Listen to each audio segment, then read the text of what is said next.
हाफिज शेख के मंजिल पे पहुंचने का सबसे आसान तरीका।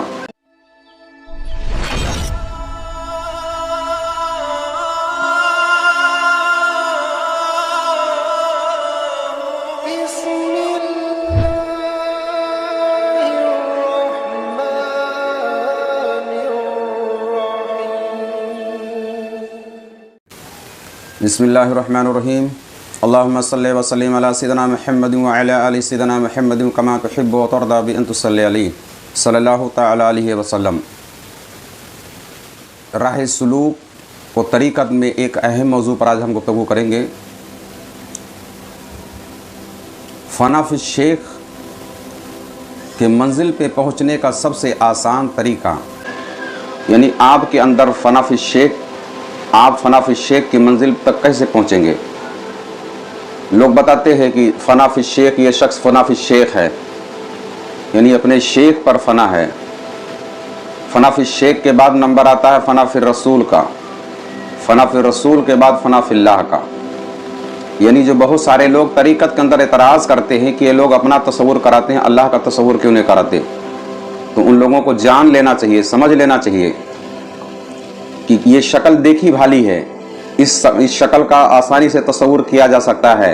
अल्लाह को आपने देखा नहीं है, अनदेखो को कैसे देखोगे। हम और आप सब खुदा के ही नूर का ज़हूर है। हर शय में अल्लाह तबारक व तआला की तजल्ली मौजूद होती है। यही मिसाल इसकी है। अब हाफिज शेख का मर्तबा कैसे हासिल किया जाए, ये सबसे अहम सवाल है कि इस मकाम पर बंदा कैसे पहुंचता है और कब पहुंचता है, उसकी क्या सूरतें हैं। तो जो लोग हाफिज शेख से नंबर शुरू करते हैं वो एक चीज भूले बैठे हैं। दर हकीकत हाफिज शेख की मंजिल पर आप पहुंच ही नहीं सकते। फनाफियत चार तरह की है। कितनी है? सबसे पहले फनाफिल वजूद है, फिर फनाफिज शेख है, फिर फनाफिर रसूल है, फिर फनाफिल्लाह है। सबसे पहले आपको अपना वजूद, आपके अपने औसाफ फना करने हैं शेख के अंदर। बात समझ आई? यानी आपकी अपनी आदतें भी रहें, शेख हाफिज शेख भी रहो। ये कैसे हो सकता है? यानी पहले फनाफिल वजूद, फिर फनाफिज शेख, फिर फनाफिर रसूल, फिर फनाफिल्लाह। अब फनाफिज शेख तसव्वुर शेख के बगैर मुमकिन नहीं है। जो तसव्वुर पर तरीक़त के अंदर बहुत ज्यादा फोकस किया जाता है, उसकी वजह यही है ताकि बंदे को हक तक पहुंचाया जा सके। अपने तक पहुंचाना मकसद नहीं है। तो बंदा सबसे पहले अपने वजूद, अपने औसाफ को फना करता है। वजूद से मुराद उसकी जात नहीं है, बल्कि उसके जो औसाफ हैं, उसकी जो कमियां हैं। अब कैसे? जैसे तसव्वुर के अंदर हम आंख बंद करके अपने पीर को देख रहे होते हैं, तो जब हम अपने पीर को देखते हैं खुद को भूल जाते हैं। हम खुद को भूल जाते हैं, हमें हमारा होने का एहसास ही नहीं रहता है। बात समझ आ रही है? तो जब हम जिस लम्हे खुद को भूले बैठे हुए हैं, हम खुद को याद ही नहीं किए हुए हैं, हम सिर्फ गर्क हैं अपने पीर के ख्याल में, पीर के ख्याल में ही हम मुकम्मल, हमारी एक सुई उसी में है, तो उस वक्त हम खुद को भूले बैठे हैं। बात समझ आई? हमारे खुद को भूलने, जब जिस वक्त तक हम खुद को भूले बैठे हैं, उस वक्त तक के हम अपने आप को भूले बैठे हुए हैं, उस वक्त तक के शेख को याद किए हुए हैं। ये मुमकिन ही नहीं है कि आप खुद भी याद रहो और पीर भी याद रहे। ये मुमकिन ही नहीं है कि आप खुद भी अपने आप को याद रखो और पीर भी आपको याद रखे। खुद को आप खुद के औसाफ को आप खुद को अपने अंदर फना कर लें। जैसे कि जब तक के हम पीर को तकते रहते हैं, तब तक के खुद को भूले रहते हैं, यानी खुद को हम फना कर चुके उसकी जात में, है ना। जब जैसे देखे किसी चीज को तो हम उसमें एकदम मर हो गए, गर्क हो गए, हमें कुछ याद ही, खुद का एहसास ही न रहे। तो यही है अपने आप को पीर में फना करने की पहली मंजिल। शुरुआत यहीं से होती है। यानी जब आप उसको तसव्वुर करते हो तो तसव्वुर में खुद को भूल जाते हो। जब तक खुद को भूल गए तो धीमे धीमे उसके औसाफ आपके अंदर आना शुरू हो जाएंगे, उनकी खूबियां आपके अंदर आनी शुरू हो जाएंगी। तो सबसे पहले क्या फना होंगे? फनाफिल, आपके अपने औसाफ, आपकी अपनी जात फना होगी। किसमें? आपके पीर में। वो जो उनके अंदर जो खूबियां हैं, उनके जो आदात हैं, उसमें आप ऐसे गर्क हो जाओ कि खुद को भूल जाओ। पीर के ख्याल में इतने गर्क हो जाओ कि खुद को भूल जाओ। तो यहां से शुरू होती है फना फिश शेख की मंजिल। फना फिश शेख की मंजिल अब आप कैसे जांचें, ये खुद कैसे पड़तालें, खुद कैसे अंदाजा करें कि मैं फना फिश शेख की मंजिल पर पहुंच रहा हूं कि नहीं पहुंच रहा हूं। तो उसकी सीधी सीधी एक मिसाल है, बहुत अहम बात मैं बता रहा हूं आपको कि जैसे अभी तक के आपको खट्टा खाना पसंद था और आपके पीर को मीठा, तो जब आपकी अपनी आदतें फना होंगी तो वही आदत जो आपके पीर के अंदर आपके अंदर आ जाएंगी। तो अभी तक जो आपको खटाई पसंद आ रही थी वो आपको मिठाई पसंद आनी शुरू हो जाएगी, आपकी तबीयत में वो चीज आ जाएगी, यानी आपके पीर की तबीयत ही आपकी तबीयत बन जाएगी। क्योंकि आप जो है अपने औसाफ को फना कर रहे हो, फना फिश शेख हो ना, तो पीर को खट्टा पसंद है, तुमको मीठा कैसे पसंद होगा? गोया तुम अभी फना नहीं हो, तुम फना फिश जायका नहीं कर पाए हो। बंदे के औसाफ सब फना हो जाएंगे, किसके औसाफ में? उसके पीर के औसाफ में। इसकी जो भी चीजें हैं वो खत्म हो जाएंगी, किसमें? उसके पीर में। पीर को कोई चीज महबूब हो और तुमको वो चीज मरदूद हो, तो अभी तुम्हारी पसंद ही फना नहीं हुई है। मैं तरतीब बता रहा हूं, इस तरतीब से अपने आप पे टेली करना, खुद जांच लेना कि मैं फना फिश शेख के मंजिल पे हूं कि नहीं। पीर को जिससे रंज हो, तुमको उससे खुशी पहुंचे तो तुम फना फिश शेख हो। पीर को जायके में कुछ और पसंद हो, जायके में तुमको कुछ और पसंद हो, तो तुम्हारा भी जायका ही नहीं फना हुआ है, तुम फना फिश शेख होने की बात कर रहे हो। तुम्हारा जायका तक अभी फना नहीं हुआ भाई। फितरतन आपको वही जायका अच्छा लगेगा जो आपके पीर को अच्छा लगता है। यहां तक कि सारी वो खूबियां, वो सारे औसाफ आपके अपने फना हो जाएंगे। पीर को जो चीज अच्छी लगती है वो चीज आपको अच्छी लगने लगेगी। एक वाकया मशहूर है कि एक सहाबी रसूल ने एक दिन अपने बेटे पर तलवार निकाल लिया। किस लिए? सिर्फ बात इतनी सी थी कि उस दिन उनके घर में लौकी यानी कद्दू शरीफ सरकार दो आलम को उसकी सब्जी बहुत पसंद थी,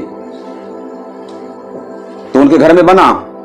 उस वाकये का मफहूम कुछ इस तरह है, तो बेटे ने कहा कि मुझे ये पसंद नहीं है, तो उन्होंने तलवार निकाल लिया कि मैं तेरी गर्दन ही काट दूंगा, कि जो मेरे महबूब को पसंद है उसको पसंद कैसे नहीं भाई।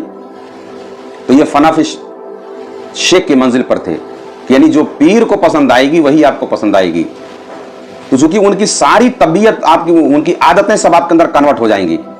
उनके अंदर जो खूबियां हैं, वो बहुत हलीम है, तुम बहुत बड़े बेसब्रे हो, वो सब्र वाले हैं, तुम बेसब्रे हो। ये औसाफ आपके पहले फना होंगे। बात समझ आ रही है ना? यानी आपकी जो सिफतें हैं, आपकी आदतें, ये पहले आपके अंदर आपकी फना होंगी, फिर वो आपके पीर की आदतें उसके अंदर कायम करेंगी। बात आसानी से समझ में आ रही है ना? यानी पहले आपकी अपनी आदतें फना होंगी, फिर आप फना होगे ना। अपनी सारी आदतों को अपने पीर की आदात में फना कर देना। उनकी पसंद हमारी पसंद, उनकी नापसंद हमारी नापसंद, उनको जो जायका पसंद है। अब ये हासिल कब होगा? जब आप तसव्वुर शेख में गर्क हो जाओगे, यानी खुद का कोई एहसास नहीं, सिर्फ आपके पीर का ही ख्याल है, सिर्फ वही रहेंगे, तब जाकर के ये मंजिल आपको हासिल होगी। अब 10 मिनट, 15 मिनट, 20 मिनट, कहते ना कि जैसे आप क्या नाम है, आग के करीब जाओ तो आपको गर्मी लगने लगती है, एसी में चले जाओ ठंडी लगने लगती है।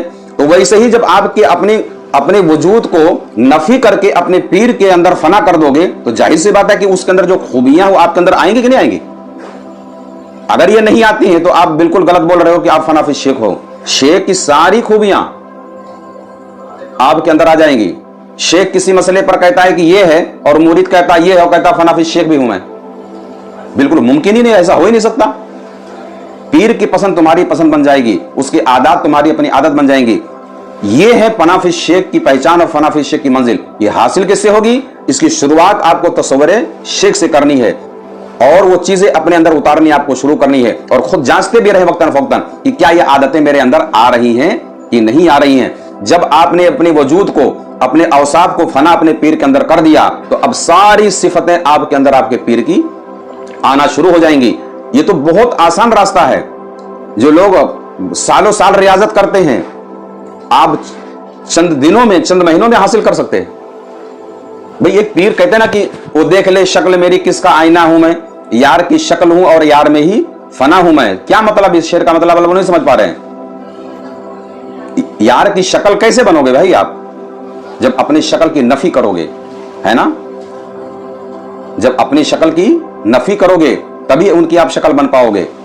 तुम भी रहो वो भी रहे ऐसा नहीं है, ये लाइन वाहिद वाली है। सबसे बड़ी मोहिदों की लाइन ये है। जो बाज लोग कहते हैं कि ये लोग शिर्क कराते हैं, अब इस सूफी से बड़ा मोहिद कोई हो ही नहीं सकता है। वो अपनी जात को अपने पीर में फना करता है, पीर ने अपनी जात को अपने पीर में फना किया हुआ है, उसके पीर ने उसके पीर में फना किया हुआ है।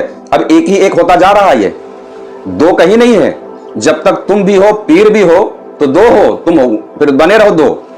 जब तक अपनी जात को उसमें हज़्ब ना करोगे तब तक एक ना बनोगे। अब आप अपने पीर को आपने अपनी जात को अपने पीर में हज़्ब कर लिया, आपके पीर ने उसमें किया, उन्होंने उसमें किया, ये सिलसिला सरकार दो आलम सल्लल्लाहु अलैहि वसल्लम तक पहुंचता है। तो इसमें दो कहां हुए? वो जो दो था वो एक में शामिल हो गया। कतरा है वो दरिया में मिल गया तो कतरा रहा क्या? वो खुद दरिया बन गया। बात समझे कि नहीं समझे? यानी कतरे को आप निकालो अलग है तो कतरा है, और दरिया में मिल गया तो वो दरिया है। तो सवरे शेख का सबसे बड़ा हिकमत, सबसे बड़े राज ये है कि बंदा फनाफिल शेख के मंजिल से होता हुआ फनाफिल रसूल, और फनाफिल रसूल से फनाफिल्लाह हो जाता है। बात समझ में आई? फनाफिल शेख के पहले कोई कह दे कि मैं फनाफिल्लाह हूं, अल्लाह का तसव्वुर करता हूं, क्या करेगा तो अल्लाह का तसव्वुर?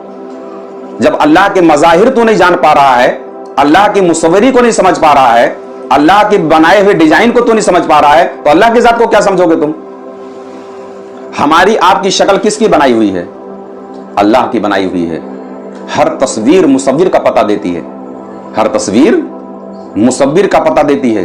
तस्वीर ही है जो मुसव्विर को बताती है कि बनाने इसको कोई कहते यार बहुत खराब बनी है, तो तौहीन इसकी हुई कि तस्वीर मुसव्विर की हुई? सीधा जवाब है कि तस्वीर की तौहीन नहीं है, तौहीन मुसव्विर की, बनाने वाले की है। इसीलिए सूफिया इस राज को समझते हैं, है ना, इस भेद को वो जानते हैं कि पीर का तसव्वुर ही दर हकीकत, हम तो फानी हैं और कायम अगर कोई जात है तो अल्लाह तबारक व तआला की। वही जाहिर है, वही बातिन है, वही अव्वल है, वही आखिर है। अगर शान इलाहा के साथ कोई मौजूद है तो जाते बारी ताला है। हम सब फानी हैं, 30 साल 40 साल 50 साल के बाद चले जाएंगे, मगर जात रहने वाली अल्लाह की है। तो फनाफिल शेख की मंजिल की शुरुआत फनाफिल वजूद, फनाफिल वजूद फिर फनाफिल शेख, फनाफिल शेख फिर फनाफिल रसूल, फनाफिल रसूल फिर फनाफिल्लाह। फनाफिल वजूद शुरुआत है फनाफियत की। फनाफिल वजूद के बगैर फनाफिल शेख होना यह मुमकिन ही नहीं है। जब पीर आपका फना अपने पीर में वो तरतीब समझते चले जाएं, बात पहुंचती है सरकार दो आलम सल्लल्लाहु अलैहि वसल्लम तक, और सरकार दो आलम सल्लल्लाहु अलैहि वसल्लम खुद आईना है जाते खुदा का। बात समझ आई? यानी एक दरवाजे हैं, ये एक दरवाजे में आप दाखिल हुए, इसी दरवाजे के बाद हर दरवाजा है, हर दरवाजे को पार करते हुए पहुंच गए जाते मुस्तफा तक। सरकार दो आलम सल्लल्लाहु अलैहि वसल्लम के बाद जाते खुदा। सबका मकसद, हर सूफी का, हर सालिक का, हर वली का मकसद अल्लाह तबारक व तआला तक पहुंचना और मखलूक खुदा को खुदा के दर तक पहुंचा देना ही है। अगर कोई शख्स कहता है कि तुम लोग अपना तसव्वुर कराते हो, ये शिर्क है, बिदअत है, उनको समझ नहीं है। दर हकीकत मकसद होता है, कहते ना कि पहले किसी को तलवारबाजी करानी है, किसी को शमशीर सिखानी है, तो धार लगी हुई तलवार पर उसको मशक कराएंगे क्या? यानी फर्स्ट क्लास धार लगी हो और दोनों आपस में ट्रेनिंग लें, जरा भी फिसला तो गर्दन कटी इसकी उसकी। मशक जो करवाई जाती है लकड़ी के तलवार पर, इस पे दांव पेच जो सिखाए जाते हैं किस पे? लकड़ी के तलवार पर, कि अगर कभी चूक गया निशाना कभी चूक जाए या डिफेंस ना कर पाए, बचाव ना कर पाए, तो हाथ ना कटे, जख्म ना लगे। तो तसव्वुर शेख जो है ये है लकड़ी की तलवार, उसके बाद असल में लोहे की तलवार आने वाली है जाते पाके। बात समझ आई? पहले इस शक्ल को तुमको दिखाया जाएगा ताकि उस वहां तक पहुंचाया जा सके। अल्लाह तबारक व तआला हम सबको इन मनाजिर से गुजारे, अपने हबीब सल्लल्लाहु अलैहि वसल्लम को तुफैल फनाफिल वजूद, फनाफिल शेख, फनाफिल रसूल, फनाफिल्लाह। अल्लाह तबारक व तआला की मारिफत अता फरमाए। आमीन सुम्मा आमीन बिरहमतिका या अरहमर राहिमीन।